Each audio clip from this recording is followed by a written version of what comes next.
Hi guys, welcome to Manhood Explained. My name is Camille. Today is 20th of May 2020 and welcome to video number 145. Have you ever thought when you're going through your life, in your relationship, how should you look for kind of solutions on how to deal with whatever's happening in your relationship, especially when emotions show up and you don't know what to do then? This is exactly what we're going to be talking about today. Because today I want to talk about why you need at least a hobby. Listen, we as guys, we know subconsciously that we need something more. That's why we go with our friends, with our buddies or guys to a pub, or just we meet and we spend time just to kind of chill and have this time for ourselves, because we kind of subconsciously know that there is something more that we kind of want and need to look outside of marriage in this positive kind of sense or objective kind of sense. And I want you to know why is that happening and why it's really positive. This is what you need to have. So first of all, this is exactly the reason you need to chill out. Because we are able to think just in one, about one thing at a time, basically. Many times we kind of struggle with being at home because there's always something that we need to do, something that is requested or required from us. So many times that's why we kind of have this tendency to kind of retract and get to this not thinking state or chilling state as much as we can. And the best way for us to do this is to do something outside of our home.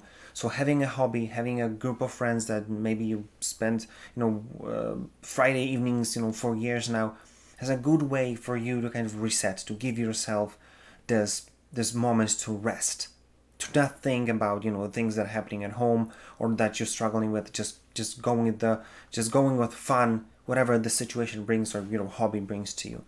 And that's why some of us are having hobbies like going to a gym, going for a run, riding a bike, or doing something creative like I don't know, painting and knitting, beside playing music with our band, or this kind of stuff. It's helping us relax. That's obvious, and even to our subconscious level.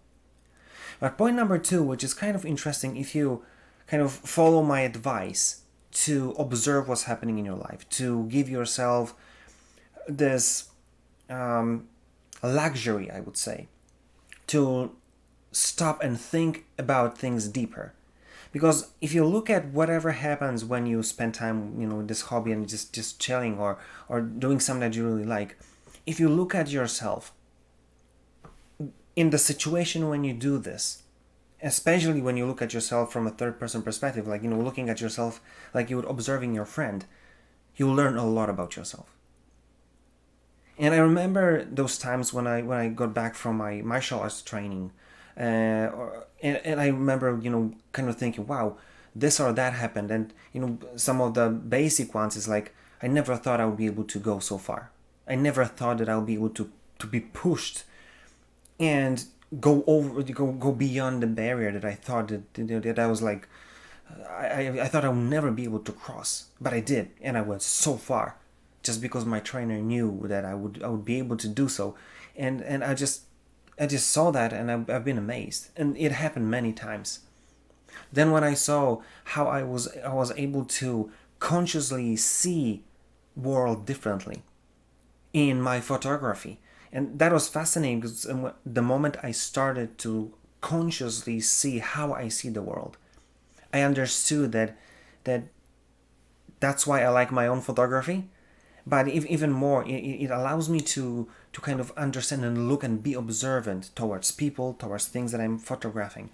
And going down this rabbit hole showed me a lot of different things.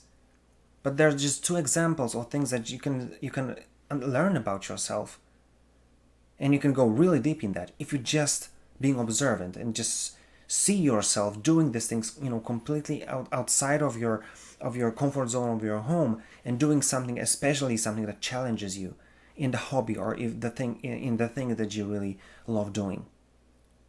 So first of all, it's going to help you chill. Second, it's going to teach you a lot about yourself. But point number 3, it's kind of even to bring it to even broader kind of to broaden your perspective basically on life.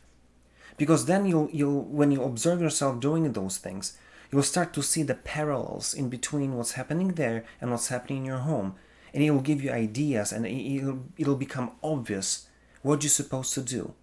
Because maybe maybe you're arguing on having this strange situation in your home, and then you'll see, oh, it's exactly the same thing that I did on my trainings.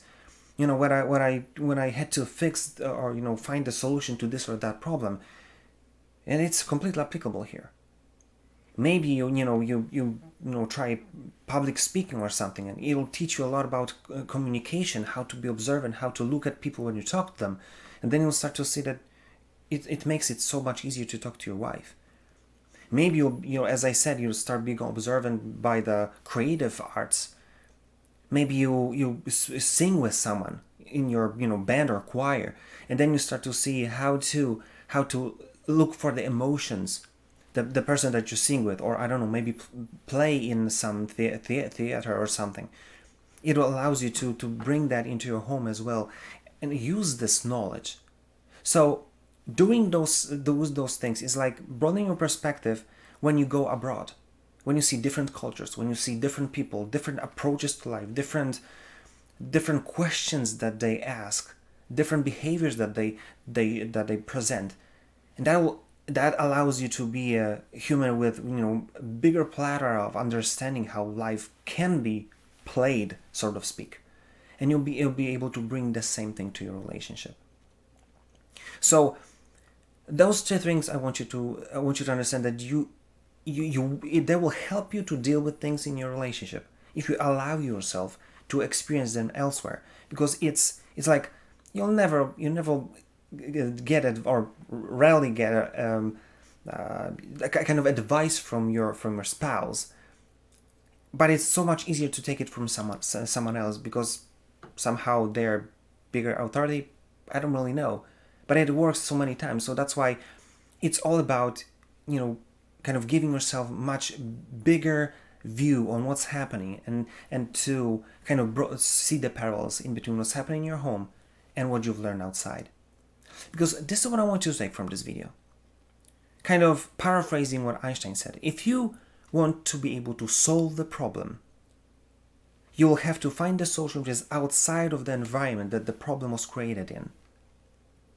So that's why allow yourself to have something outside, be as good as possible in that, so you could learn, so you could bring that knowledge, that experience, and that understanding to your relationship, and play the role that you play in your family or your marriage or your partnership as it's supposed to be played. So think about it and do something about it, because it will surprise you how much you can learn and how better your experience might be if you just give yourself possibility to learn. If you like this video, comment, like, share, and give me a shout what you think about it. And if you disagree even more, I would be glad to hear what you've got to say about this subject.